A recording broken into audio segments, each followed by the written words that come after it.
Shalom Bapak Ibu Saudara kekasih hati Tuhan. Sungguh indah hari ini, pagi ini, minggu ini. Kita menyembah, memuliakan nama Dia. Kita datang dalam hadirat Tuhan.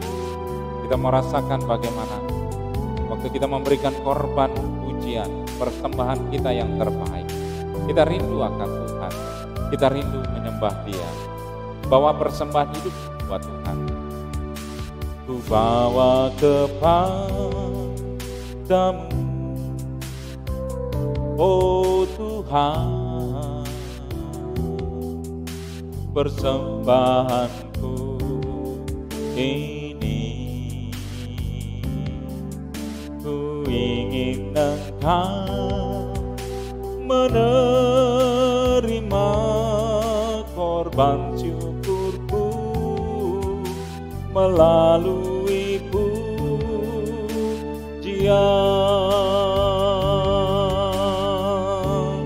Takkan pernah ku bawa selain yang terbaik,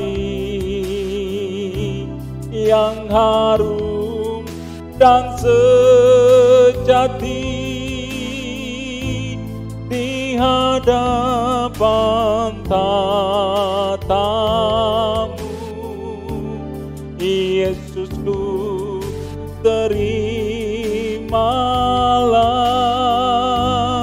korban syukurku ini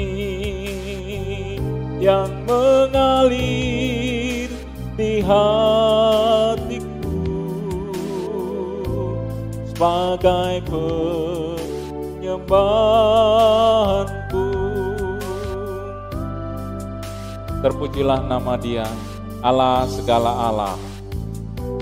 Biarkan kita bawa kepada Dia persembahan kita yang terbaik sebagai pujian pengagungan bagi nama Dia. Bawa persembahan ini. Ku ingin Engkau menerima korban syukurku melalui pujian.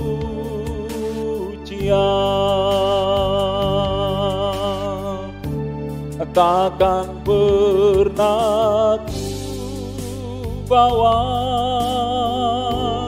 selain yang terbaik, yang harum dan sejati di hadapan tatamu. Yesusku, terimalah korban syukurku ini yang mengalir di hatiku sebagai penyembahanku. Terimalah ya Tuhan semua korban syukur ini sebagai korban yang terbaik di atas mezbah ini Tuhan. Hari ini kami menghadap tahta-Mu. Hari ini kami datang di hadirat Tuhan dengan korban persembahan hidup kami.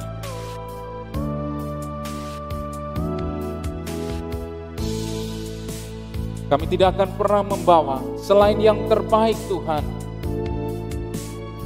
Kami rindu Tuhan, kami memberi hidup kami ada di dalam hadirat-Mu Tuhan, yang harum dan sejati di hadapan tatamu. Yesusku, terimalah korban syukurku ini yang mengalir di hatiku sebagai penyembahanku.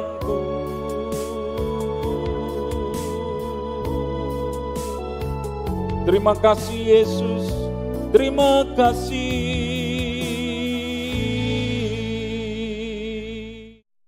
Salam saudara yang dikasihi Tuhan, kita akan sama-sama merenungkan firman Tuhan. Ketahuilah saudara bahwa korban itu harus dibakar di atas api. Ya. Jadi korban itu harus dibakar di atas api. Kalau lihat pada waktu kemah suci didirikan, Musa diberikan firman Tuhan mengenai apa yang harus dikerjakan. Nah, kekasih hati Tuhan, judul firman Tuhan hari ini saya akan sama-sama hari ini saya akan mengajar, ya. Jadi saya tidak berkhotbah, tapi saya akan mengajar bagaimana korban itu harus dibakar di atas api. Kalau saudara lihat di kitab Imamat, saudara bisa temukan, ya, banyak sekali aturan-aturan yang Tuhan berikan mengenai korban bakaran. Ya. Kalau lihat, saudara pernah lihat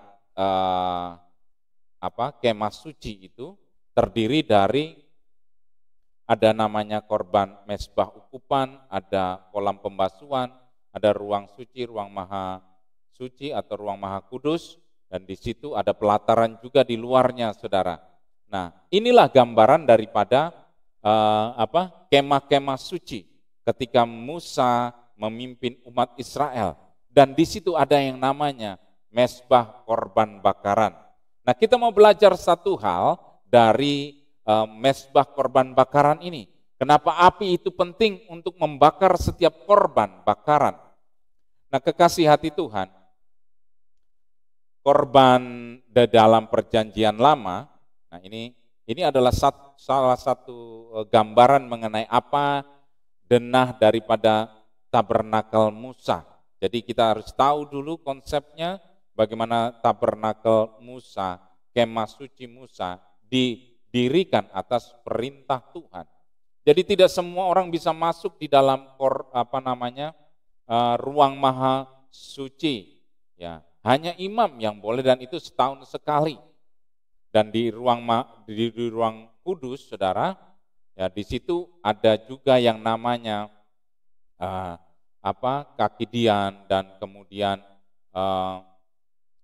pintu tirai. Ya, sebelum masuk ke dalam ruang maha kudus, itu ada namanya ruang kudus. Dan hanya mereka, orang-orang yang ditunjuk Tuhan, itu yang boleh masuk di dalam ruang kudus dan ruang maha kudus. Nah, apa konsep korban di dalam perjanjian lama? Sebelumnya, saudara, ada jenis-jenis korban dalam perjanjian lama, yaitu ada korban bakaran, ada korban sajian, ada korban keselamatan, ada korban penghapus dosa, ada korban penebus salah. Ya. Imamat 1 ayat 7 dikatakan bahwa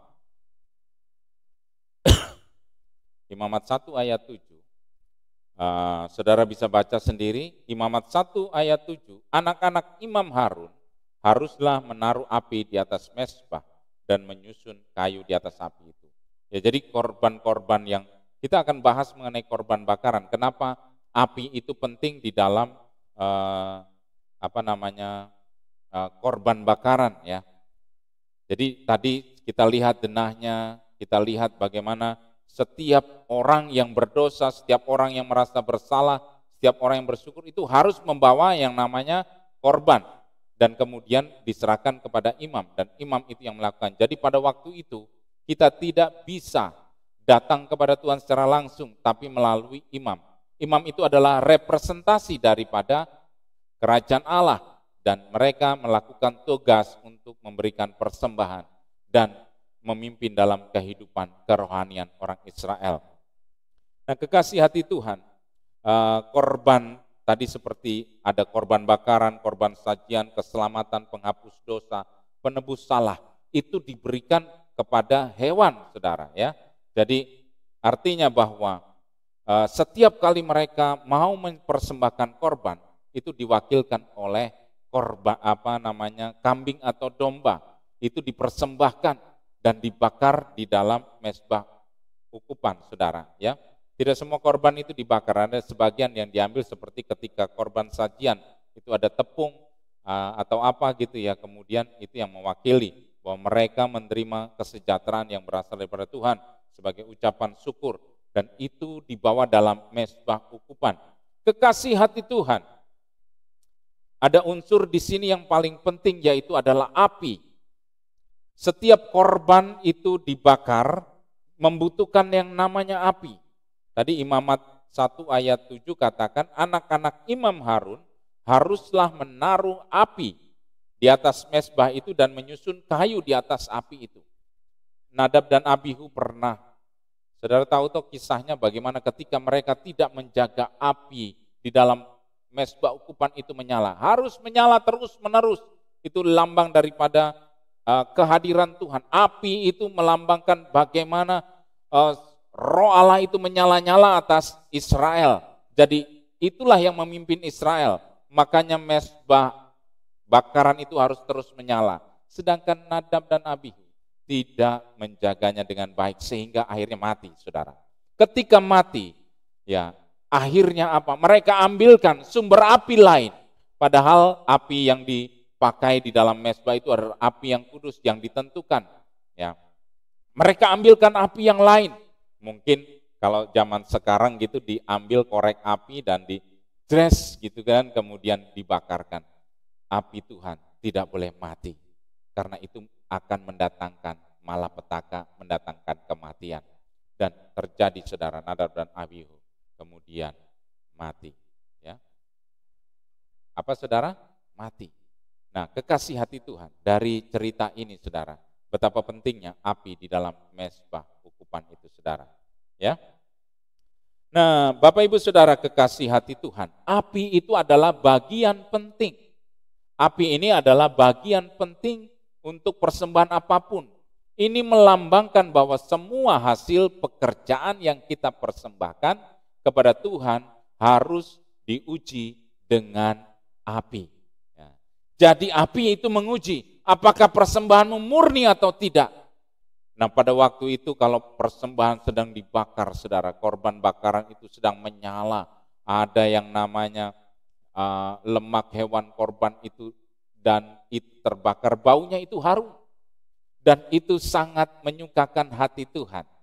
Nah nanti saya akan kasih tahu kenapa kok tidak semua korban harus kita makan, tidak semua berkat harus kita makan, harus ada yang dikorbankan. Nah itu melambangkan bagaimana ada bagian-bagian dari berkat itu. Ya, ada bagian-bagiannya Tuhan, ada bagian-bagian yang harus kita bagikan juga buat orang. Jadi jangan dimakan semuanya, tapi biarkan itu bisa berjalan seperti yang Tuhan kehendaki. Nah saudara, kalau di pasar Beringharjo, ada namanya sate lemak itu, namanya ketika di pintu, saya lihat pada waktu itu, ada seorang bule, dia mencari sumber harum, bau yang begitu enak, lemak yang terbakar. Nah, ketika itu saya perhatikan, ini bule pasti mau cari nih, karena baunya enak ya. Dia cium-cium, dia lorong dia cium, seluruh pasar itu baunya harum. Ternyata dia ketemu, ada penjual bakul sate lemak. Wah itu lemak itu enak sekali kalau terbakar saudara. Dan bule itu mau mencoba saudara ya, orang asing ini mau mencoba. Dan dia rasakan enak. Nah ternyata Tuhan suka korban bakaran lemak saudara. Jadi lemak itu dikhususkan untuk Tuhan. Nah makanya kenapa kok kita tidak boleh makan lemak. Lemak itu jahat buat kehidupan kita kalau terlalu banyak saudara ya. Karena itu bagiannya Tuhan. Kalau kita ingat di kitab Imamat, ternyata lemak itu bagian buat korban persembahan. Nanti kita akan pelajari lebih lanjut ya. Jadi ternyata memang baunya seperti itu. Itu seperti kita sedang ada di dekat kemah suci saudara. Bau korban bakaran, itu lemak itu. Nikmat sekali. Wow, luar biasa. Nah api yang dipakai untuk membakar itu untuk memurnikan. Api yang dipakai untuk membakar itu mau menyatakan bahwa itu benar-benar korban yang terbaik yang diberikan buat Tuhan. Ya.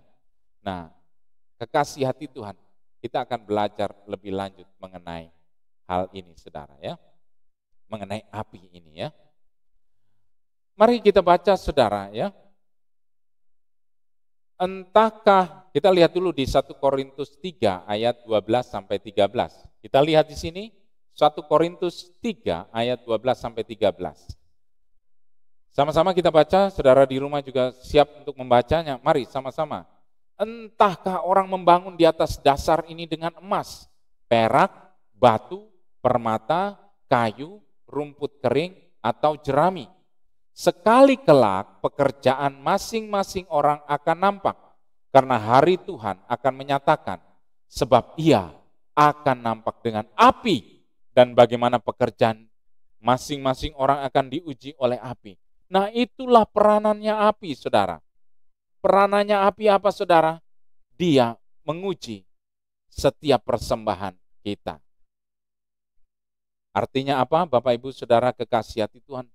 Yang kita persembahkan bukan jerami, yang kita persembahkan bukanlah kayu, yang kita persembahkan bukanlah rumput-rumput kering, yang ketika dimasukkan di atas mezbah ukupan itu, saudara, kemudian hilang, tinggal debu atau abu.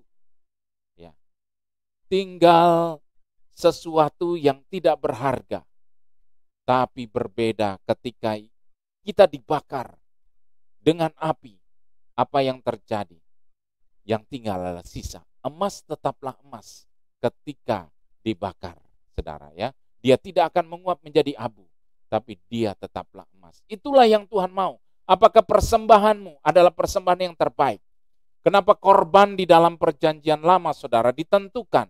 Itu harus domba jantan yang tidak bercacat celah. Ya, itu harus yang terbaik. Nah, korban di dalam perjanjian lama itu harus dilakukan berulang-ulang kali, saudara. Karena itu tidak sempurna. Ya, setiap kali mengakui dosa, saudara harus bawa kambing domba yang terbaik, dan itu menjadi pengganti dosamu. Saudara mengakui bahwa saudara berdosa, saudara mengaku salah. Nah, harus ada hewan yang harus dikorbankan. Tetapi dalam perjanjian baru, korban itu beda, saudara ya. Karena Yesus sendiri telah menjadi domba yang disembelih di kayu salib hanya untuk menebus dosa saya dan saudara. Dan itu dilakukan hanya cukup satu kali. Tidak perlu berulang-ulang kali sama seperti dalam perjanjian lama.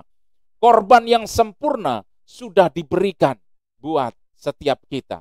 Oleh karena itu, bersyukur saudara. Ada perbedaan besar di dalam korban perjanjian lama dengan korban di perjanjian baru. Karena kita tidak perlu lagi untuk menebus dosa. Karena tidak ada manusia yang bisa menebus dosanya. Hanya Yesus yang sudah dikorbankan menjadi pengganti kita. Saudara tahu kenapa harus ada api? Itu untuk melihat kemurnian, ketulusan, apa motivasi daripada setiap korban yang diberikan. Kalau Yesus memberikan nyawanya sebagai ganti dosa saya dan saudara. Sebenarnya apa? Karena begitu besar kasih Allah akan dunia ini, maka dikaruniakan anaknya yang tunggal, Tuhan Yesus. Tuhan itu mengorbankan Tuhan Yesus Kristus sebagai pengganti dosa kita karena dasarnya adalah kasih. Makanya salib itu membakar. Ya, ketika Tuhan mengalami penganiayaan, mengalami siksa, bahkan intimidasi secara verbal, Tuhan menampakkan motivasi yang terbaik, yaitu adalah kasih. Sekali lagi saya katakan, dia berkorban karena kasih. Jadi api penyalipan itu, saudara, api intimidasi, api itu membakar Tuhan Yesus. Sehingga yang muncul, kelihatan ini murni adalah karena kasih. Yesus menebus saya dan saudara.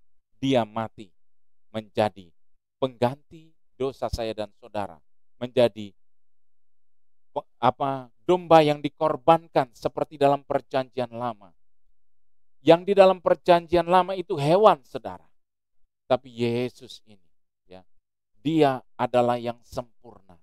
Yang sempurna sudah dikorbankan buat saya dan saudara. Apalagi yang kita ragukan, saudara. Dia sudah mati buat saya dan saudara. Dia yang terbaik. Dan terbakar oleh api penyaliban, yang muncul adalah benar-benar murni karena kasih. Yesus itu menebus saya dan saudara sebagai korban, itu adalah dasarnya kasih atas kita. Jadi dia kasih teladan buat saya dan saudara. Waktu engkau hidup, engkau harus serupa seperti Kristus. Supaya apa, saudara? Ya, kita memberikan hidup kita murni, dasarnya adalah kasih. Waktu kita melayani, dasarnya kasih. Waktu kita berumah tangga, dasarnya kasih. Waktu kita belajar, dasarnya kasih. Waktu kita hari ini mungkin bekerja, dasarnya adalah kasih. Itu yang Tuhan mau. Jadi hidupmu itu dipakai untuk persembahan, bukan untuk menebus dosa, tetapi sebagai korban ucapan syukur kita. Nah, kekasih hati Tuhan, ada sebuah ayat di dalam Roma, ya. Kita mau baca Roma 12 ayatnya yang pertama. Sama-sama kita baca ini, saudara, ya. Roma 12 ayatnya yang pertama. Karena itu, saudara-saudara, demi kemurahan Allah, aku menasehatkan kamu supaya kamu mempersembahkan tubuhmu sebagai persembahan yang hidup, yang kudus, dan yang berkenan kepada Allah. Itulah adalah ibadahmu yang sejati. Kekasih hati Tuhan, dengar baik-baik ini, saudara, ya, bahwa Tuhan sudah menebus dosa saya dan saudara. Ya, dia yang menjadi korban penebus dosa kita. Ya. Dan apa yang dia mau atas setiap kita, yaitu adalah mengucap syukur. Kita memberikan persembahan kita yang terbaik, yaitu adalah hidup saya dan saudara. Nah, ini implementasinya dalam kehidupan kita, Bapak Ibu. Kita tidak lagi melakukan apa yang dilakukan di dalam perjanjian lama, datang kepada imam, bawa kambing domba, kemudian mengaku dosa, dan kemudian mempersembahkan kepada Tuhan sebagai pengganti dosa kita. Tidak, sebab Yesus sudah melakukan dan cukup sekali, saudara. Bapak Ibu saudara kekasih hati Tuhan, tidak perlu diulang-ulang lagi. Yesus tidak perlu mati 2 kali, disalib 3 kali, 4 kali, 5 kali, hanya untuk menebus dosa saya dan saudara. Karena apa? Karena dia sempurna. Maka yang menggantikan kita adalah yang sempurna. Kekasih hati Tuhan, ini suatu berita baik buat setiap saya dan saudara, ya.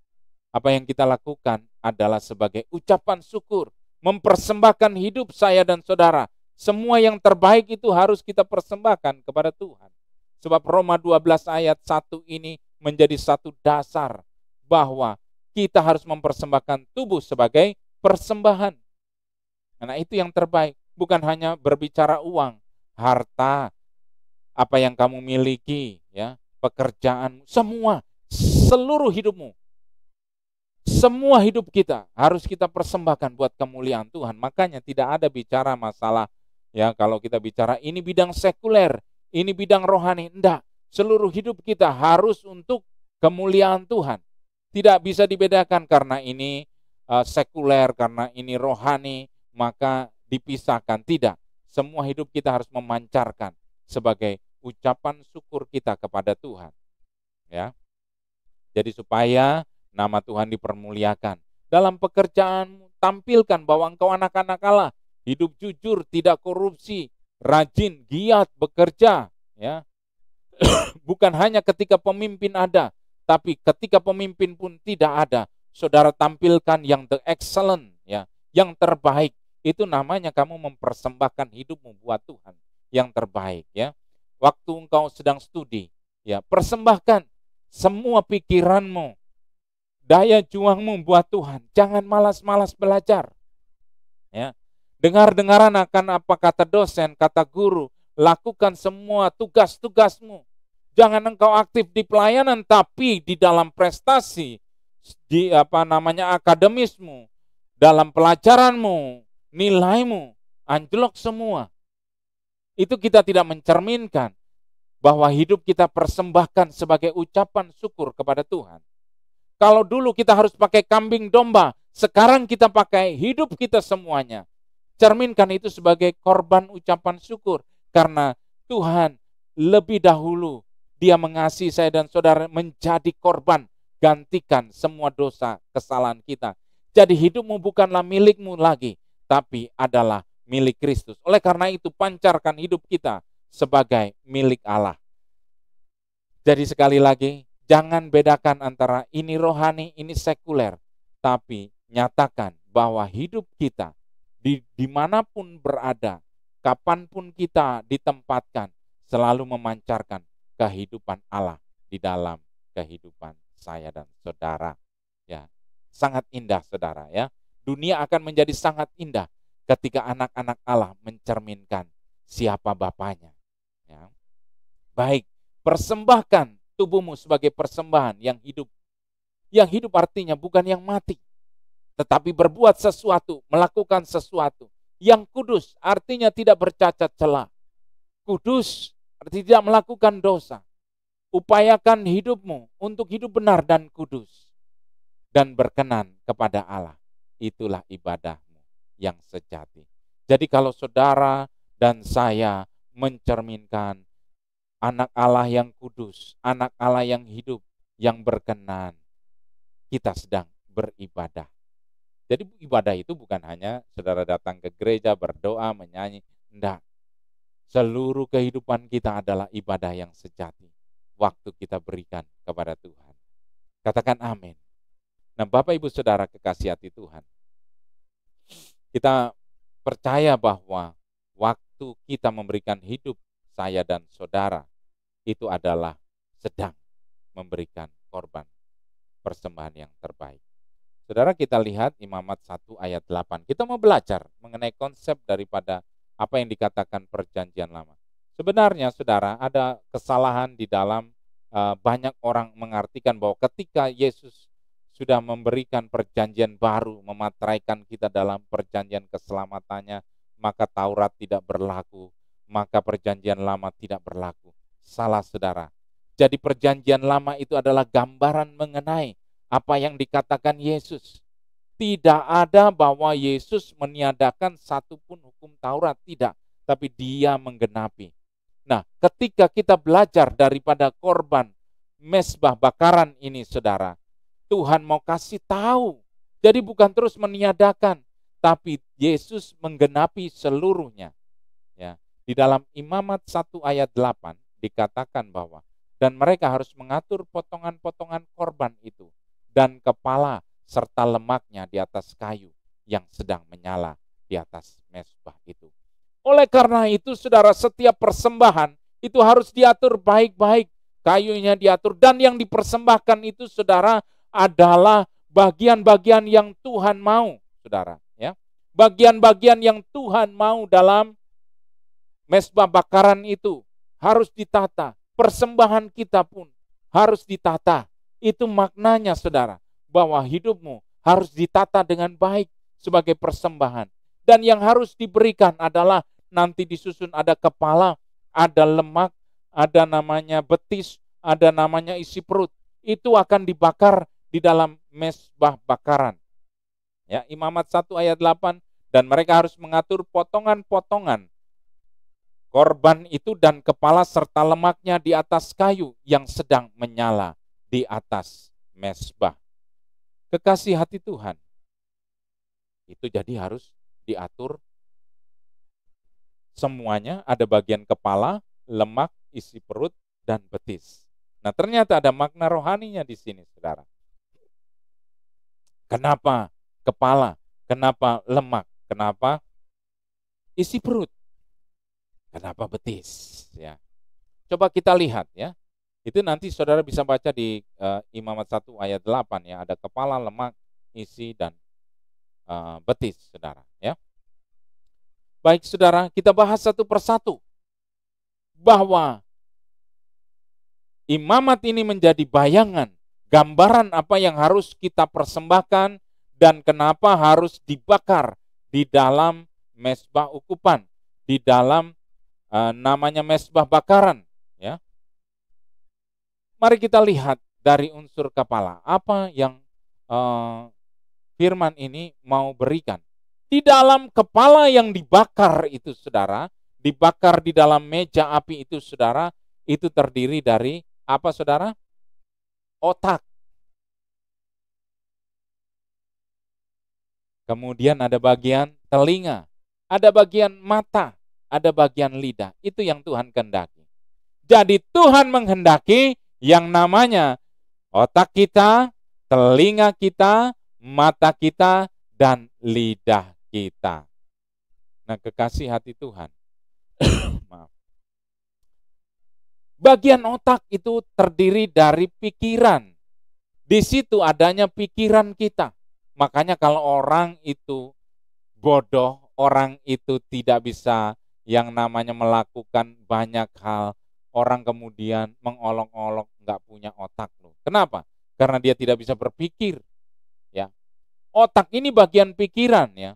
Kepala adalah merupakan bagian dari tubuh kita yang menerima informasi, berkomunikasi dan mengarahkan bagian-bagian tubuh yang lain. Bayangkan, orang kalau nggak ada otaknya, saudara, ini tangan bisa ke sana, yang satu bisa ke sini, yang satu nendang sana, nendang sini, nggak akan pernah bisa jalan kalau otaknya itu nggak sinkron, saudara. Ya. Nah, jadi perlu kamu persembahkan pikiranmu yang terbaik. Jangan menjadi pikiran yang bercabang-cabang, pikiran untuk berdosa dan pikiran yang kudus, tidak boleh. Ya. Otak ini berbicara mengenai yang namanya seluruh pikiran kita ada di sini. Nah, pikiran harus dikuduskan. Ya. Pikiran harus dikuduskan. Roma 12 ayat 2, mari kita baca Roma 12 ayat 2 di sini. Ada perkataan, janganlah kamu menjadi serupa dengan dunia ini, tetapi berubahlah oleh pembaruan budimu, sehingga kamu dapat membedakan mana kehendak Allah, apa yang baik, yang berkenan kepada Allah, dan yang sempurna. Dengan demikian kita sudah bertobat dan menyerahkan hidup kita. Maka pikiran harus diubahkan. Ya, berubah. Tidak boleh lagi berpikir dengan cara yang lama. Kamu kerja hanya ingin mencari kekayaan. Tidak, saudara, terlalu rendah, saudara. Kita bekerja untuk kemuliaan Tuhan. Kita melayani mungkin supaya kita eksis, kita bisa melatih hobi kita, melatih talenta kita. Terlalu rendah, saudara. Kita melayani untuk menyenangkan hati Tuhan. Ya, pikiranmu harus kita arahkan. Filipi 4 ayat 8, jadi akhirnya saudara-saudara, semua yang benar, semua yang mulia, semua yang adil, semua yang suci, semua yang manis, semua yang sedap didengar, semua yang disebut kebajikan, patut dipuji, pikirkanlah semuanya itu. Saudara, menjadi orang percaya, itu menjadi orang yang penuh kekuatan, baik secara rohani maupun jasmani, saudara ya. Kenapa, saudara ya? Bahwa orang Kristen punya pengharapan besar karena Tuhan sudah mengerjakan semuanya bagi kita. Artinya bahwa ketika kita terikat akan dosa, Tuhan sudah menebus dosa kita. Apa yang perlu dikhawatirkan lagi, saudara ya? Bahwa kenapa? Karena ketika kita berdosa, kita tidak bisa mampu melakukan apapun. Meskipun kelihatannya bisa, tapi ujung-ujungnya adalah fana, kebinasaan. Ya, jadi apa gunanya? Ya, apa yang kita lakukan tidak ada artinya. Menjadi orang yang berdosa. Seharusnya kita sadar bahwa dosa kita sudah ditebus, maka kita menjadi orang merdeka.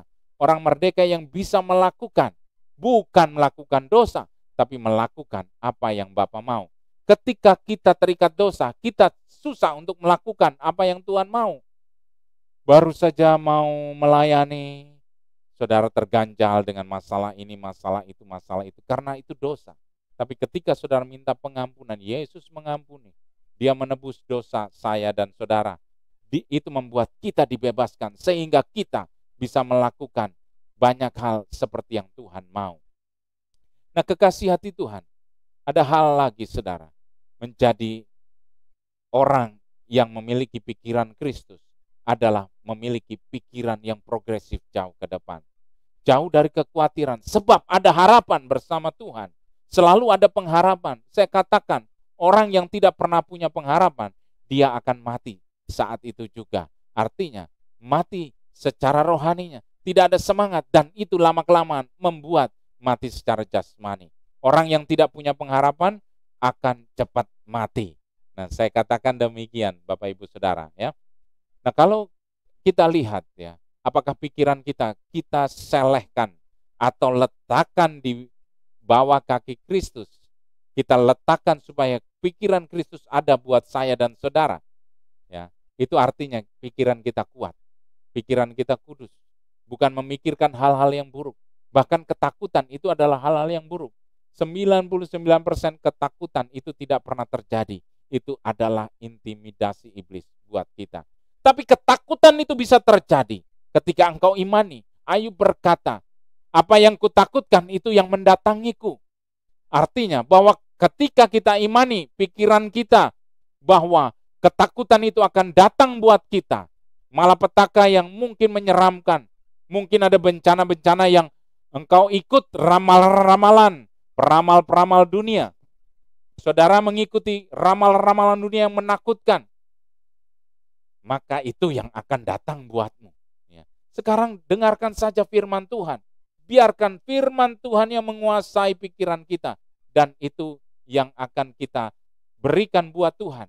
Supaya apa? Yang keluar itu adalah yang seperti apa yang firman Tuhan. Nah, oleh karena itu Bapak Ibu Saudara, pikiran kita harus dikuasai dengan sesuatu yang baik. Sesuatu yang kudus. Jangan sesuatu yang cemar. Kalau pikiranmu cemar, maka tindakanmu juga akan cemar. Kalau pikiran kita kudus, maka tindakan kita adalah kudus. Nah, kenapa Filipi ini katakan, saudara, supaya kita memikirkan semua yang adil, semua yang suci, semua yang manis, semua kebajikan dan yang patut dipuji. Pikirkan semua itu. Jadi jangan pikirkan hal-hal yang mungkin mendatangkan dosa. Ya, nanti saudara akan lihat ya bagaimana seorang Ayub, saudara. Ayub itu punya standar ya.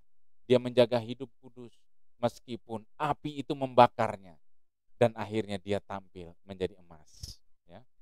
Hartanya diambil, keluarganya diambil, diizinkan dia mengalami ujian dan pencobaan. Apa yang terjadi, saudara? Api ini tidak menghanguskan Ayub. Sehingga Ayub itu tampil menjadi cemerlang.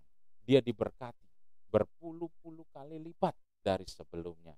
Karena dia tampil, dia tidak terbakar menjadi abu. Tapi api yang mengujinya, kemurniannya, itu menwujudkan kasihnya kepada Allah. Dia tidak pernah mengutuki Allah. Ya. Dia tidak pernah mengutuki Allah atas apa yang terjadi. Dia menyadari siapa dirinya. Ya. Akhirnya apa, saudara? Ada berkat yang mulia yang turun atas kehidupan Ayub. Karena apa? Ayub sangat menunjukkan bagaimana kemuliaan Tuhan itu ditinggalkan atasnya. Dia tidak seperti jerami yang dibakar kemudian habis. Dia tinggal abu. Tapi Ayub tetaplah emas. Nah, kekasih hati Tuhan, bagian yang kedua adalah telinga, saudara ya. Ketika di bagian kepala itu ada telinga. Ini baru bahas kepala ya. Kepala itu ada bagian telinga. Ya, telinga adalah organ tubuh yang memampukan kita menerima informasi melalui pendengaran yang masuk dalam pikiran dan hati kita. Telinga itu harus diatur frekuensinya. Ya. Ternyata kenapa ada suara itu ternyata punya yang namanya kandungan frekuensi dan telinga kita bisa menyesuaikan ya. Pendengaran anjing beda dengan pendengaran kita. Dia frekuensinya bisa lebih tinggi lagi gitu ya. Makanya ada peluit anjing yang nggak kedengeran suaranya, tapi anjing itu bisa tahu bahwa tuannya sedang memanggil.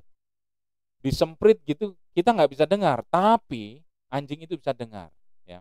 Oleh karena itu sesuaikan frekuensi, latih kita, telinga kita ya, untuk kita persembahkan hanya untuk yang terbaik, hanya untuk mendengar apa yang Tuhan mau.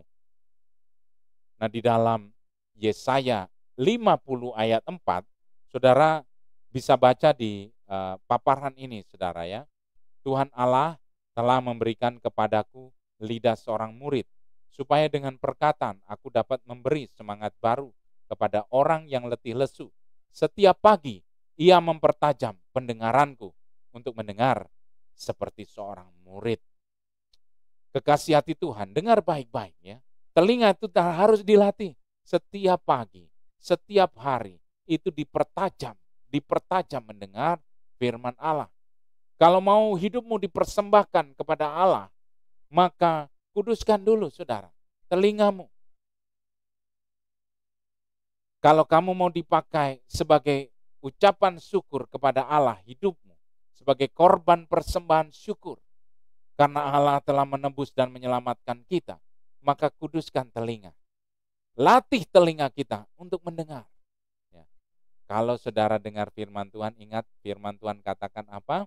Iman timbul dari pendengaran firman Tuhan. Kalau kamu tidak pernah dengar firman Tuhan, baca firman Tuhan, maka yang terjadi, iman tidak akan pernah bertumbuh, saudara. Ya. Bagaimana kamu menghadapi api dunia yang akan menghanguskan, yang akan membuktikan engkau lalang, jerami, rumput kering, kayu, atau emas, permata yang murni? Ya, itu dengan iman, saudara. Ada iman yang kuat. Iman itu timbul dari pendengaran akan firman Tuhan. Kalau telinga dipakai hanya untuk mendengar perkataan-perkataan negatif, itu membunuh, membinasakan. Sebab itu berasal daripada iblis. Iblis itu hanya ingin mencuri, membunuh, dan membinasakan. Kalau engkau mendengar perkataan-perkataan iblis, perkataan-perkataan yang menyesatkan, bukan firman Tuhan, perkataan-perkataan yang menjatuhkan, bukan perkataan-perkataan yang membangun, perkataan-perkataan yang mungkin kotor, maka hidup kita akan menjadi kotor dan tidak layak untuk di hadapan Tuhan, dipersembahkan. Allah itu kudus, Allah tidak bisa dicampur, diberikan yang kotor-kotor, saudara. Maka dia mengkuduskan kita, supaya kita bisa bersama dengan dia. Saudara, Allah itu merancang kita baik, saudara. Ya, jadi telinga kita dirancang baik. Nah, tahukah saudara ada satu pernyataan daripada seorang misionaris yang sangat terkenal yang namanya Bill Graham. Dia penginjil yang terkenal, saudara. Sudah almarhum. Ya, baru saja beberapa tahun yang lalu dia dipanggil pulang oleh Tuhan. Kekasih hati Tuhan, apa yang dia katakan? Bahwa neraka tidak diciptakan untuk manusia. Allah sama sekali tidak menciptakan neraka buat dunia. Sebab neraka diciptakan untuk iblis dan malaikat-malaikat yang jahat. Nah, ini keistimewaan ya. Saudara lihat ini. Kalau malaikat jatuh dalam dosa, dia tidak ditebus. Dan Allah tidak mengutus Yesus untuk berkorban buat malaikat-malaikat dan iblis. Tapi saudara, waktu manusia jatuh dalam dosa, betapa kasihnya luar biasa, dia mengorbankan Tuhan Yesus. Jadi ini bedanya antara manusia dengan iblis. Manusia ditebus, iblis tidak ditebus oleh Tuhan Yesus. Jadi kekasih hati Tuhan, dengar baik-baik ya. Neraka tidak diciptakan untuk manusia. Tapi kenapa kok ada manusia yang nanti akan masuk di dalam api neraka? Itu karena kehendak bebasnya. Tapi Allah dengan segenap upaya, dia mencegah manusia masuk ke dalam neraka. Yaitu dengan memberikan korban anaknya yang sempurna untuk mati buat saya dan saudara. Nah, itu bedanya saudara ya. Nah, oleh karena itu saudara ya, kuduskan hidupmu. Apa yang masuk itu akan mempengaruhi apa yang keluar. Kalau engkau yang keluar adalah yang masuk kotor, yang keluar akan kotor. Oleh karena itu Bapak Ibu, ini bagian-bagian yang akan dipersembahkan kepada Tuhan. Tadi ada pikiran, sekarang ada telinga. Telinga itu juga dipersembahkan. Baiklah, sesuaikan frekuensi telingamu untuk bisa mendengar firman Tuhan, perkataan Tuhan yang Tuhan kehendaki. Supaya tajam, sehingga yang kau lakukan itu apa yang kau dengar. Ya. Kalau tiap hari kita dicekoki, yang kita dengar adalah perkataan-perkataan yang meruntuhkan, maka hidupmu runtuh. Kalau setiap hari yang kita dengar adalah perkataan-perkataan yang kotor, maka hidup kita kotor, tidak akan pernah layak untuk masuk di dalam hadirat Tuhan. Tuhan tidak pernah bisa dicampur dengan yang kotor-kotor dan yang tidak kudus. Maka dia mengkuduskan saya dan saudara. Nah, kekasih hati Tuhan. Tadi bagian pikiran dan bagian telinga. Sekarang apa yang ada di dalam kepala yang dibakar di dalam mezbah ukupan, yaitu adalah mata. Ya. Mata adalah organ tubuh yang menerima informasi melalui penglihatan dan membawanya ke dalam pikiran. Jadi dari mata turun ke hati, itu kalau peribahasa ya. Jadi dari mata itu informasi, input data kemudian diolah oleh pikiran ya. Matius 6 ayat 22 sampai 23. Matius 6 ayat 22 sampai 23. Mata adalah pelita tubuh. Jika matamu baik, teranglah seluruh tubuhmu. Jika matamu jahat, gelaplah seluruh tubuhmu. Jadi jika terang yang ada padamu gelap, betapa gelapnya kegelapan itu. Gak ada yang bisa menerangi lagi, saudara. Ya.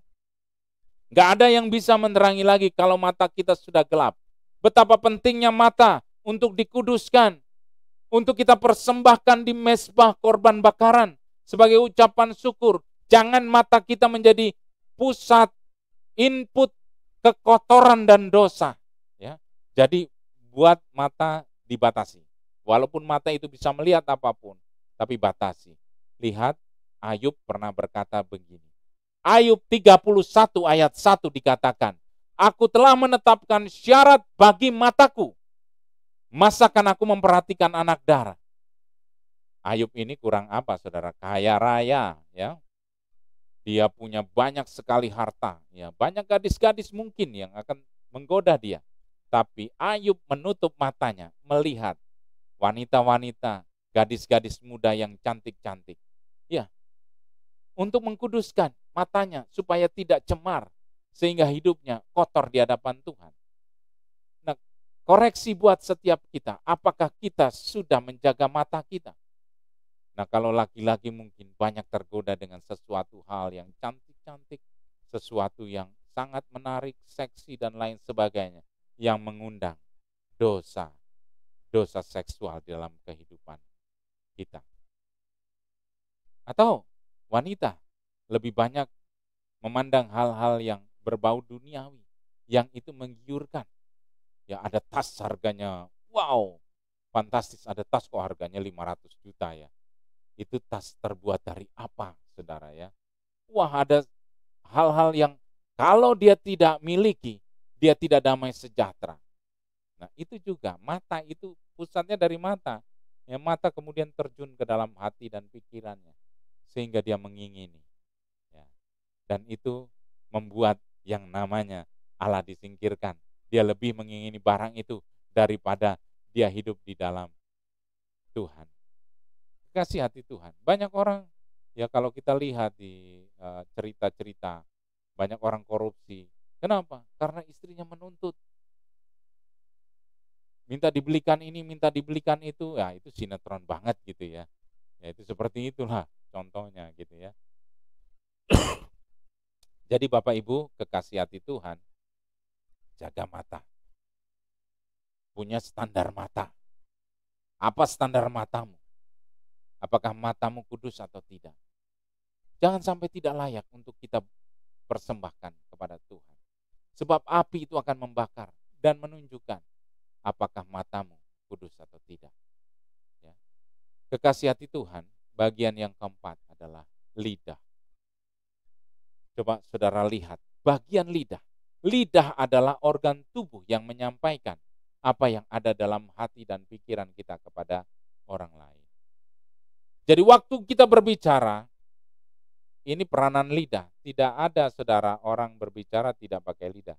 Kecuali dia telepati gitu ya. Kita sama-sama diam, mingkem gitu ya. Kita bisa bicara satu dengan yang lain. Itu namanya telepati. Tapi organ tubuh ini diciptakan untuk kita berbicara, untuk menyampaikan pikiran. Apa yang keluar dari mulut itu dari dalam hati, saudara. Dari dalam pikiran kita, ya.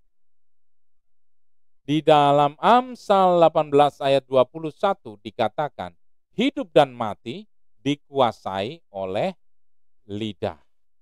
Ya. Siapa suka mengemakannya akan memakan buahnya. Jadi kalau kamu sering menggunakan lidah, apa yang kamu keluarkan itu yang akan kamu petik buahnya. Nah, kalau kamu berkata jahat, maka kamu akan memetik buah yang jahat. Kalau kamu berkata yang baik, maka kamu akan memetik buah yang baik. Jadi hari ini berhenti bersungut-sungut, saudara. Ingat pelajaran-pelajaran beberapa minggu kemarin, kalau bersungut-sungut, kamu akan dibakar Allah. Ingat, Tabera! Ya. Ingat peristiwa Tabera. Ya. Ketika kita bersungut-sungut, kita akan terbakar dan kita akan habis. Nah, jangan sampai itu terjadi. Ya. Pakai lidah ini untuk mengucap syukur.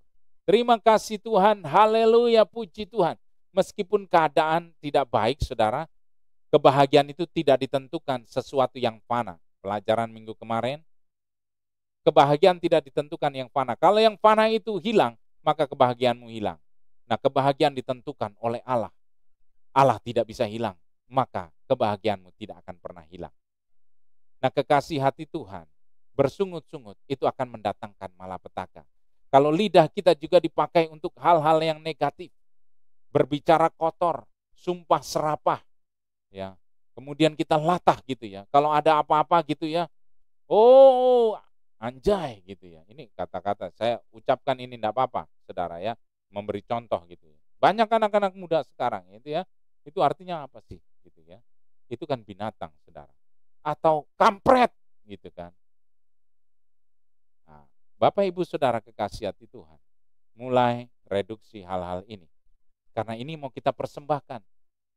Dari satu mulut tidak boleh mengeluarkan kata-kata yang jahat, yang itu ditunggangi iblis, dan kata-kata yang baik yang dikehendaki oleh Allah kita. Kekasih hati Tuhan. Di dalam Matius 12 ayat 36 sampai 37, Yesus sendiri memperingatkan tentang konsekuensi berkata-kata. Ya. Tetapi aku berkata kepadamu, setiap kata sia-sia yang diucapkan orang harus dipertanggungjawabkan pada hari penghakiman. Karena menurut ucapanmu engkau akan dibenarkan, dan menurut ucapanmu pula engkau akan dihukum. Barang siapa menyangkal Yesus, hari-hari akhir akan tiba, di mana orang-orang akan mengalami yang namanya penganiayaan berat. Penganiayaan yang tidak pernah kita bayangkan. Dan di situ saudara, kita akan diuji oleh api. Apakah lidah kita itu menyangkal Yesus atau mengaku Yesus? Banyak orang martir ya karena mempertahankan imannya kepada Yesus. Nah, itulah yang namanya. Ingat perkataan berbahagialah orang yang karena aku dia dianiaya. Dia akan mendapatkan upah dalam kerajaan sorga. Ya. Jadi lidah kita pun untuk mengaku Yesus Tuhan dan Raja. Jadi jangan kemudian untuk mengakui bahwa iblis kebenaran. Salah saudara ya. Jadi dalam satu lidah harus digunakan hanya untuk memuliakan Tuhan. Makanya itu akan menjadi persembahan yang kudus. Lidah kita harus kita persembahkan sebagai persembahan yang kudus di hadapan Tuhan. Api akan membuktikan keadaan, situasi, intimidasi akan membuktikan apakah lidahmu dipakai untuk memuliakan Tuhan, memuji Dia, memperkatakan yang baik, bernubuat, atau untuk mengutuk, atau untuk bersungut-sungut, atau untuk melakukan hal-hal yang kotor yang itu menjijikan di mata Tuhan.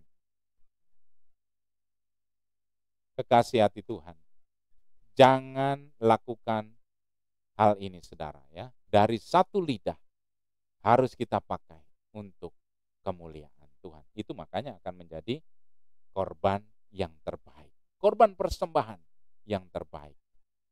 Nah, kekasih hati Tuhan. Bagian yang kedua, tadi bagian kepala. Sekarang lemak, saudara ya. Tadi seperti yang saya cerita, ternyata Tuhan itu senang lemak. Oleh karena itu, saudara, saya menetapkan untuk tidak makan lemak, saudara ya. Lemak itu selain jahat untuk kita, ya karena itu bisa mendatangkan kolesterol, juga ternyata itu bagiannya Tuhan. Segala sesuatu boleh kamu makan, tapi sesuatu yang tidak berguna jangan kamu makan. Ya. Nah, karena lemak itu bisa mendatangkan batu empedu, lemak itu bisa mendatangkan kolesterol, lemak itu, tubuh itu menyerap lemak itu dengan proporsi yang benar. Tapi kalau berlebihan, wow, kita akan hiperkolesterol. Nah, kekasih hati Tuhan, lemak adalah bagian kedua yang harus dipersembahkan selain kepala. Ya. Melambangkan tentang apa? Kekuatan. Ternyata saudara, lemak itu dipakai ketika kita mungkin sudah tidak makan, karena mungkin sedang bahaya bencana kelaparan. Lemak itu saudara akan dibakar sebagai energi dan kekuatan. Ternyata lemak itu sumber kekuatan dalam hidup kita. Ya. Kalau orang diet, ini bicara ilmu kesehatan. Asupan karbohidrat, kalorinya ditekan, saudara, maka tubuh akan membakar lemak sebagai cadangan untuk kita hidup. Nah, kekasih hati Tuhan, tangkap ini baik-baik ya. Kekuatan kita itu harus kita persembahkan bagi Tuhan. Dalam Markus 12 ayat 30 kita baca sama-sama. Kasihilah Tuhan Allahmu dengan segenap hatimu, dengan segenap jiwamu, dengan segenap akal budimu, dan segenap kekuatanmu. Ingat, yang kita persembahkan adalah yang terbaik buat Tuhan, yaitu adalah kekuatan kita. Lemak bicara kekuatan, jadi lemak dibakar. Lemak itu akan menghasilkan harum yang begitu rupa. Yang itu akan menjadi ciri khas. Ada mezbah bakaran di sana. Kekasih hati Tuhan, kekuatanmu harus engkau berikan, persembahkan untuk Tuhan. Jangan untuk melakukan perkara-perkara dosa, tapi lakukan untuk perkara-perkaranya Tuhan. Nah, kekasih hati Tuhan, api akan membuktikan. Api kehidupan akan membuktikan. Ketika itu membakar, apakah kekuatanmu diberikan kepada Tuhan, atau diberikan hanya untuk bekerja 24 jam sehari kerja terus, saudara. Supaya apa? Kita cepat kaya. 7 hari kali 24 jam. Jadi kapan tidurnya, saudara? Kapan menyembah Tuhan? Kapan kita masuk dalam doa? Kalau tiap hari kerja. Alasannya kerja. Hari Minggu, eman-eman, sayang. Ini waktunya kita jualan Sunday morning. Kalau nggak gini, bagaimana kita bisa hidup? Ingat, berkat itu datang daripada Tuhan, susah payah tidak menambah. Bukan kita tidak boleh bekerja, tapi proporsi. Tuhan aja 7 hari bekerja. Harusnya dia tidak perlu istirahat, saudara, karena dia maha kuasa. Tapi dia mau tunjukkan kepada saya dan saudara, kuduskanlah hari Sabat, dia beristirahat. Kuduskanlah hari Sabat, hari ke-7 dia beristirahat. Itu untuk mengatakan kepada saya dan saudara untuk mengatur proporsi waktu hidupmu. Ada untuk bekerja, ada juga untuk beristirahat. Jadi tidak terus bekerja terus. Ya seolah-olah bahwa kamu punya target, besok harus punya mobil 10, rumah 8. Supaya kita terlihat kaya. Nah, pakai kekuatanmu untuk mengasihi Allah. Apa yang kamu miliki, ini bicara mengenai talenta. Apa talentamu? Pergunakan semuanya untuk kemuliaan Tuhan. Bukan terus kamu harus tinggal di gereja, harus kemudian melayani 24 jam sehari. Bukan. Maksudnya artinya pancarkan dalam kehidupan keseharianmu. Semua talentamu untuk memuliakan nama Tuhan. Jangan dipakai, ya misalnya ada orang menyanyi. Ya ketika mereka menyanyi lagu-lagu yang berbau pornografi, sekarang banyak masuk lagu-lagu yang berbau homoseksual, berbicara mengenai penyimpangan seksual, itu kamu nyanyikan. Terus hari Minggu kamu nyanyi sebagai singer di gereja. Haleluya, haleluya, haleluya, hosana, hosana. Tidak bisa, saudara. Ya, jadi pakai semua talenta untuk kemuliaan Tuhan. Itu kekuatan untuk kita persembahkan kepada Tuhan. Yang berikutnya, saudara, isi perut. Nah, spare part gitu ya. Kalau orang Malaysia bilang ini spare part gitu ya. Apa isi perut, saudara? Di dalam isi perut ada hati, saudara. Ini akan dipersembahkan di dalam mezbah bakaran.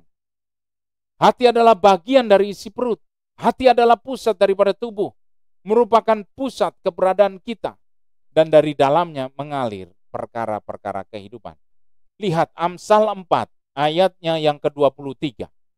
Jagalah hatimu dengan segala kewaspadaan, karena dari situlah terpancar kehidupan. Kalau hatimu bersih, kehidupan sehari-harimu akan bersih. Tidak punya motivasi yang cemar. Dasarnya seperti Tuhan Yesus, kasih. Nah, itulah hukum yang terindah, saudara. Kita diperintahkan supaya menjaga hati kita penuh dengan belas kasihan, penuh dengan kasih Allah. Karena Allah itu adalah kasih. Kalau kita mengaku bahwa kita anak-anak Allah, apakah hidup kita sama seperti Bapa kita? Kalau kamu anak-anak Allah, maka sifatmu akan seperti Allah, yaitu penuh kasih. Jaga hati kita dengan kemurnian, bukan dengan kecemaran. Ya, karena orang itu kelihatan tulus atau tidaknya dari dalam hatinya. Perbuatannya walaupun kelihatannya baik, tapi kalau hatinya tidak baik, saudara, itu akan terlihat. Ya, puji Tuhan, saudara. Kita sebenarnya orang-orang percaya diberi kasih karunia untuk membedakan mana yang tulus dan mana yang tidak, mana yang murni dan mana yang tidak. Ya, mata juga tidak bisa membohongi, saudara. Ya, ketika mata itu berkata tidak, tapi tindakannya iya, itu akan kelihatan. Kalau mata itu tindakannya murni, mata itu akan memancarkan. Ya, ini mata hati, saudara. Jadi dari hati akan terpancar ya apa yang ada di dalam diri kita ini akan memancar keluar. Ya, jadi seperti bersinar terang ya. Maka itu jaga hati kita dengan kewaspadaan. Jangan mau untuk dicemari.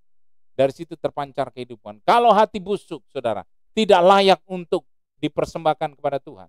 Kalau hatimu masih penuh dendam, hatimu masih penuh dengan luka-luka yang itu menjijikan, yang itu akan membuat hidupmu memancarkan kebusukan-kebusukan, tindakan-tindakan busuk yang keluar karena hati yang busuk, maka itu tidak layak untuk kita persembahkan kepada Tuhan. Isi perut ini, saudara, bicara, harus dibersihkan. Nah, Imamat 1 ayat 8 dikatakan bahwa itu harus dibersihkan. Isi perut itu harus dibersihkan sebelum untuk dipersembahkan kepada Tuhan. Nah, kekasih hati Tuhan, bersyukur kalau kita sudah ditebus.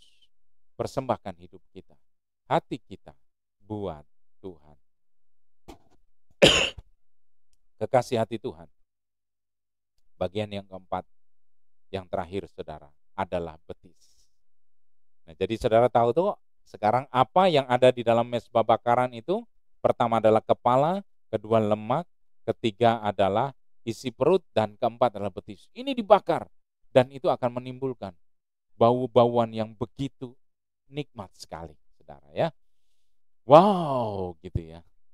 Nah, seperti di pasar Beringharjo, seperti yang tadi saya ceritakan, itu lemak terbakar indahnya, wow, enaknya, dan itu bagiannya Allah, saudara ya.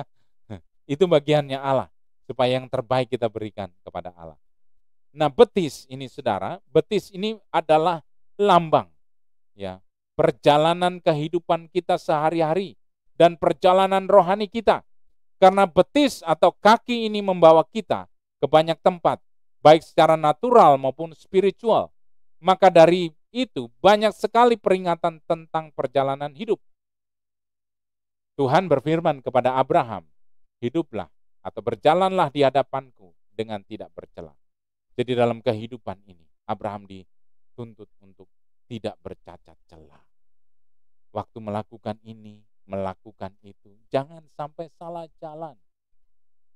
Nah, paling susah itu ketika di persimpangan, saudara. Persimpangan yang kelihatannya ini benar, ini benar. Nah, oleh karena itu jaga hati kita seperti firman Tuhan tadi. Supaya kita tidak salah melangkah. Perjalanan yang salah itu tidak layak untuk dipersembahkan kepada Tuhan. Keputusan hidup kita yang salah. Oleh karena itu harus dicuci. Ya, isi perut dan betis itu harus dicuci dulu sebelum dipersembahkan kepada Allah.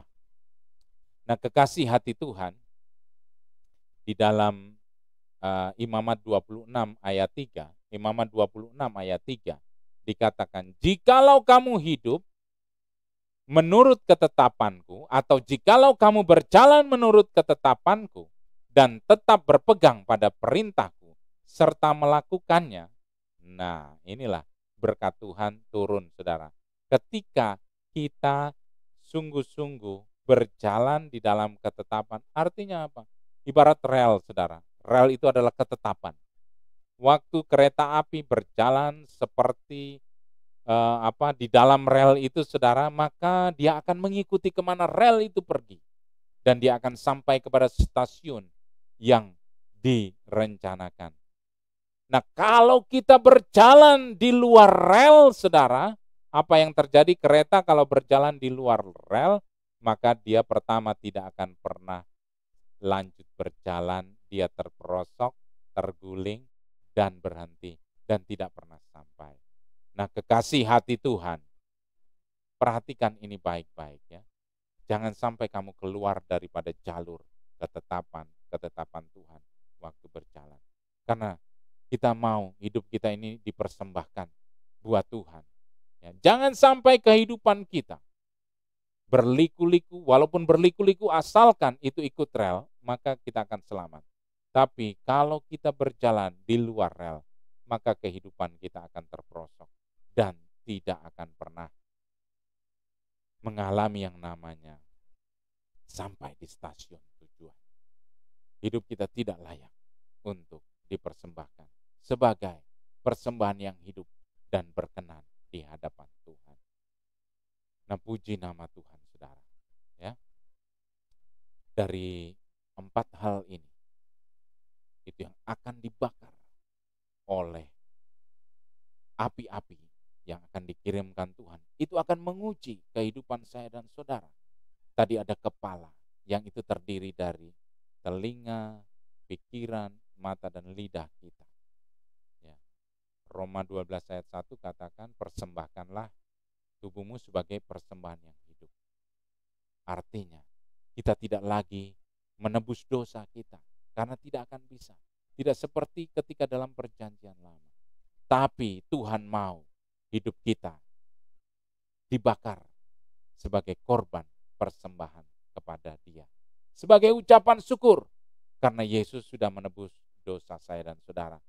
Serahkan kepalamu, pikiran, mata, telinga, dan lidahmu buat Tuhan. Serahkan semua lemakmu, kekuatanmu buat Tuhan. Serahkan semua hatimu, isi perutmu buat Tuhan. Ya, biarkan, izinkan Tuhan mengubah untuk kita dilayakkan sebagai persembahan yang hidup.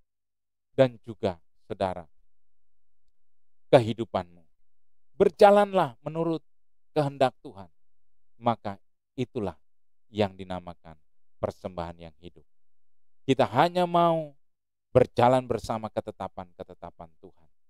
Api itu akan membakar, menguji kita. Apakah kita rumput, lalang, atau kayu yang ketika dibakar habis. Ataukah kita emas murni, perak dan permata yang akan tampil bersinar dalam kehidupan ini sebagai persembahan yang hidup. Mari sama-sama koreksi diri kita. Ketika api itu datang, jangan mengeluh. Itu adalah ujian buat kita. Apakah yang kita lakukan, yang kita pikirkan, yang kita perlihatkan, itu adalah kemuliaan Tuhan dalam kehidupan ini, sehingga layak dipersembahkan sebagai persembahan yang kudus dan tak bercacat celah di hadapan Tuhan. Selamat hari Minggu. Tuhan Yesus memberkati. Shalom.